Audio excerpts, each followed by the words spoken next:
umat Buddha di seluruh pelosok tanah air, para ibu, bapak, dan saudara-saudara semuanya. Pada tahun ini, umat Buddha Indonesia bersama dengan masyarakat Indonesia, bahkan umat Buddha dunia, dalam kondisi yang tidak mudah, dalam kondisi yang sulit karena wabah COVID-19. Ribuan saudara-saudara kita meninggal dunia. Berjuta-juta saudara kita terkena dampaknya. Dan lebih banyak lagi yang hidup dalam kesulitan beberapa bulan terakhir ini. Semua itu mengingatkan kita pada waktu Guru Agung Buddha Gautama masih sebagai Pangeran Siddhartha. Beliau melihat penderitaan untuk pertama kali pada waktu sang pangeran bercengkrama di luar istana. Penderitaan yang beliau lihat termasuk penderitaan usia tua, penyakit, dan juga kematian.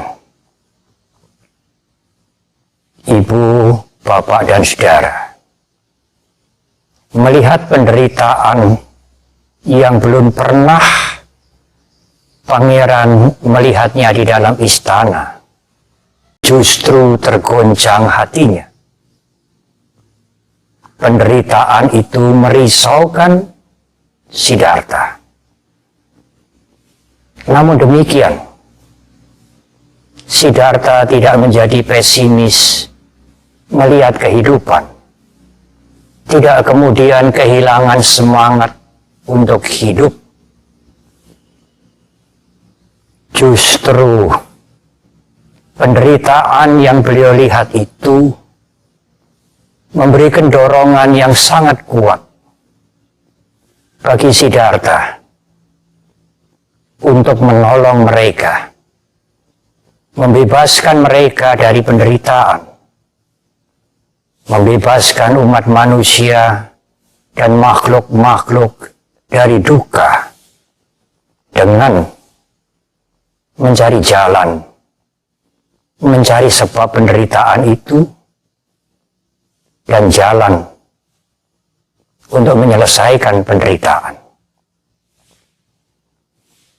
Pangeran Siddhartha tidak hanya sekadar menolong mereka, memberikan maksimal apa yang beliau bisa berikan kepada mereka, tetapi sang pangeran melakukan totalitas.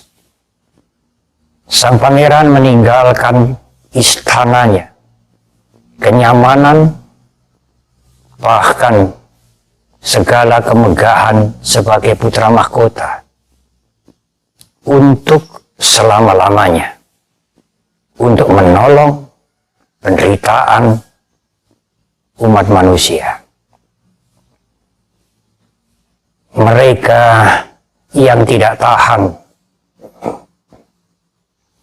pada saat melihat makhluk-makhluk menderita, yang tergoncang hatinya, itulah makhluk agung, manusia besar, seorang bodhisattva.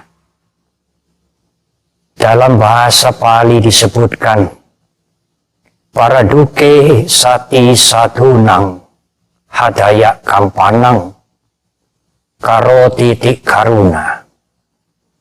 Kasih sayang itu tumbuh pada saat hati ini tergoncang melihat penderitaan. Ibu, bapak, dan saudara, pada usia 35 tahun, pada purnama di bulan Waisakha, Pangeran Siddhartha sebagai petapa mencapai pencerahan sempurna. Setelah beliau berjuang dan bersengsara selama 6 tahun, lebih menderita dari penderitaan-penderitaan yang pernah dilihat sebelumnya. Guru Agung telah menemukan jalan, telah melihat dengan jelas sebab penderitaan, dan jalan untuk menyelesaikan penderitaan. Yang pertama adalah jangan berbuat yang buruk. Menjaga diri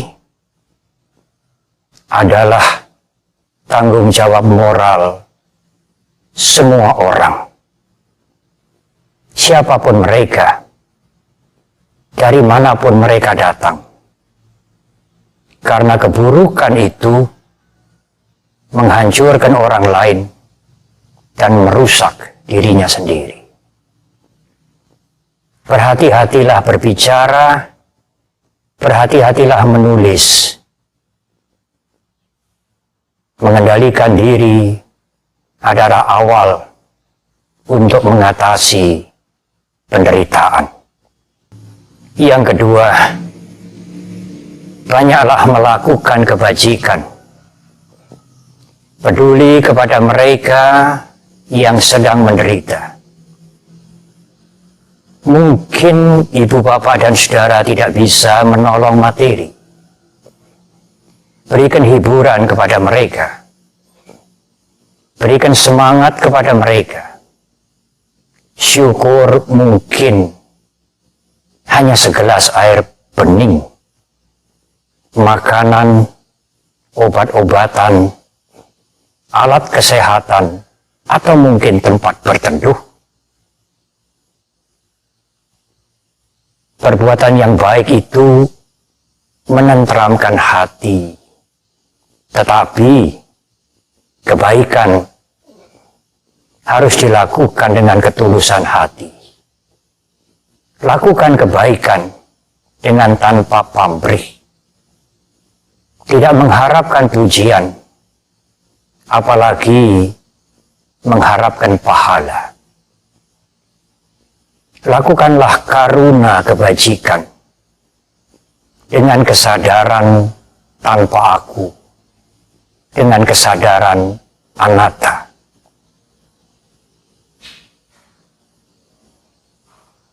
Nenek moyang kita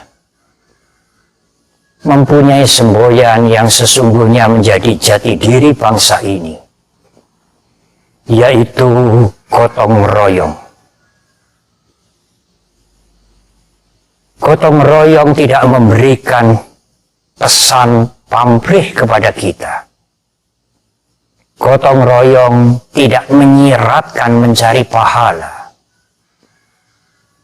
Berbuat baik atau kebajikan gotong royong mengajarkan kepada kita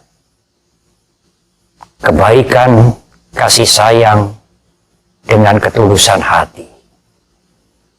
Gotong royong itulah karuna, kasih sayang yang dilakukan dengan kesadaran tanpa aku. Yang ketiga, Guru Agung kita berkali-kali mengingatkan, siaplah menerima perubahan. Kalau Anda telah melakukan hal-hal yang baik, bagaimanapun juga, Anda juga akan mengalami perubahan. Perubahan adalah corak. Perubahan adalah hakikat yang tidak mungkin dihindari. Biarlah umur tua datang, penyakit, dan kematian. Tetapi umur tua, penyakit, dan kematian itu tidak harus menjadi penderitaan mental. Kalau mental kita latih dengan sungguh-sungguh. Tetapi umur tua, sakit, dan kematian tetap datang. Kita harus menerima perubahan. Karena kita tidak bisa menghentikan perubahan. Menjaga diri dengan baik, tidak ceroboh, melakukan kebajikan dengan ketulusan dan tanpa aku, siap setiap saat menerima perubahan. Berusahalah, berjuanglah dengan penuh kesadaran. Semoga semua makhluk berbahagia. Terima kasih.